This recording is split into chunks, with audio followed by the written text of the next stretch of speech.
Il y a des jours comme ça, tu sais, des jours où chaque pensée, chaque chose à faire, chaque attente pèse un peu plus que la veille. C'est comme une sensation de trop-plein, comme si on portait un poids qui n'est pas vraiment à nous, mais qui est là, bien lourd sur les épaules. Ce que je veux faire aujourd'hui, c'est pas t'expliquer un truc. C'est vraiment te partager un voyage intérieur. Un moment où pour moi tout était confus, agité, tu vois, comme quand t'es ballotté à la surface de l'eau sans rien à quoi t'accrocher. C'est la première image qui m'est venue. Cet océan où chaque vague est la même, indistincte et un peu écrasante. Quand on est submergé, c'est ça, tout se ressemble. Chaque effort semble vain, et chaque jour est une répétition du précédent. C'est une lassitude qui s'installe tout doucement. Et pourtant, même au cœur de ce sentiment d'être paumé, il y a comme une petite voix qui murmure que non, ce n'est pas une fatalité. Que ce sentiment d'être perdu, ce n'est peut-être au fond qu'une distance qui s'est creusée, avec soi. Alors, bienvenue dans Chronique de mes mondes intérieurs. Ce que je te partage aujourd'hui, ça vient de ma toute première séance de 2026. Ce jour-là, tout se passait à la surface, dans l'agitation. Le bruit du monde, les obligations, les pensées qui tournent, qui tournent. C'est un effort de tous les instants juste pour garder la tête en de l'eau, non ? De lutter encore et encore contre chaque vague. Et c'est là que tout a commencé à changer. Dans cette prise de conscience qu'il n'y avait pas que cette surface, qu'en dessous de toute cette agitation, eh bien, il y avait un autre monde. Un monde silencieux, profond, incroyablement paisible. Et si, en fait, la solution, ce n'était pas de lutter contre les vagues? Et si la véritable issue, c'était simplement de cesser de se débattre, de se laisser descendre? Non pas pour se noyer, non, mais pour trouver refuge. Un lâcher-prise total. Voilà, c'est devenu limpide. En haut, à la surface, c'est l'agitation, le bruit, l'effort permanent. Et en bas, dans les profondeurs, c'est le calme, le silence, le lâcher-prise. Le chemin n'était pas d'essayer de dominer les vagues, mais bien de leur échapper, en glissant en dessous. Cette phrase a résonné en moi, c'était une évidence. L'apaisement, ce n'est pas une lutte, c'est une descente. Une descente volontaire, toute douce, dans les parties plus calmes de nous-mêmes. Juste pour le plaisir de descendre, le plaisir de se déposer. Juste un instant. Là, maintenant. Et si c'était possible d'arrêter de se débattre contre ce qui pèse? Et si, pour une fois, on se donnait la permission de juste glisser? De descendre un peu sous la surface de nos propres pensées agitées? Alors que je descendais dans ce silence, quelque chose s'est produit. Une rencontre. Ce n'était pas quelque chose que j'ai cherché ou provoqué, non. C'était un contact inattendu. Une présence à la fois douce et immense. C'était ça, le passage lent, majestueux d'une raie manta.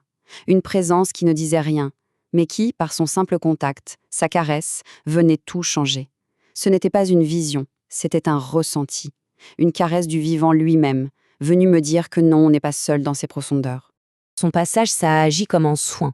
Avec une douceur infinie, cette présence a semblé disperser les sédiments, tu sais, tout ce qui s'était déposé et qui pesait si lourd.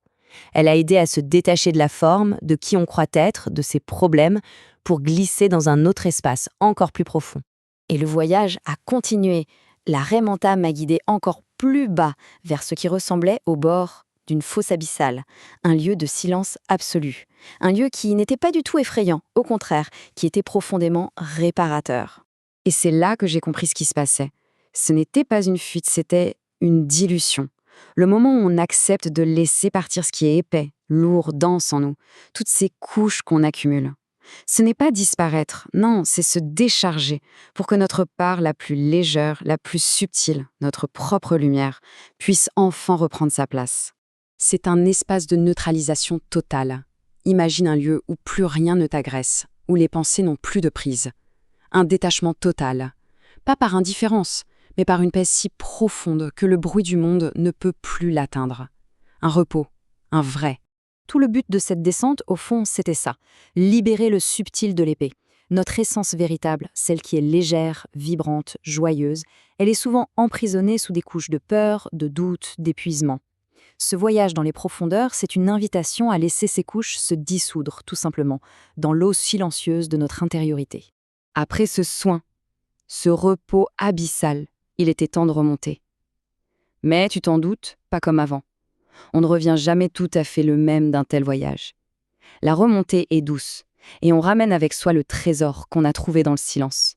Ce trésor, c'est ça.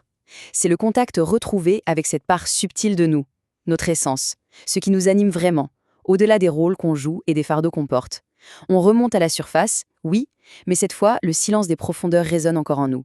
L'océan est toujours là, mais il ne nous fait plus peur. Et c'est là que tout prend son sens. L'épuisement, ce sentiment d'être perdu, ce n'était pas la perte de quelque chose. C'était simplement une distance qui s'était creusée avec soi-même. Le voyage, ce n'était pas pour trouver quelque chose de nouveau, mais pour retrouver ce qui a toujours été là, juste en dessous de la surface. Si ce voyage intérieur a trouvé un écho en toi, tu peux le soutenir en aimant cette chronique, en laissant un commentaire pour partager un ressenti et, bien sûr, en t'abonnant.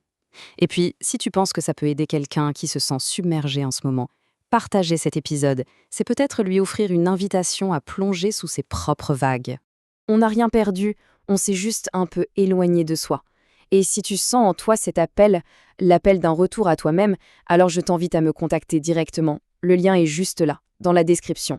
Un simple message suffit. Je réponds à chacun, personnellement. Ensemble, on peut explorer ces mondes intérieurs.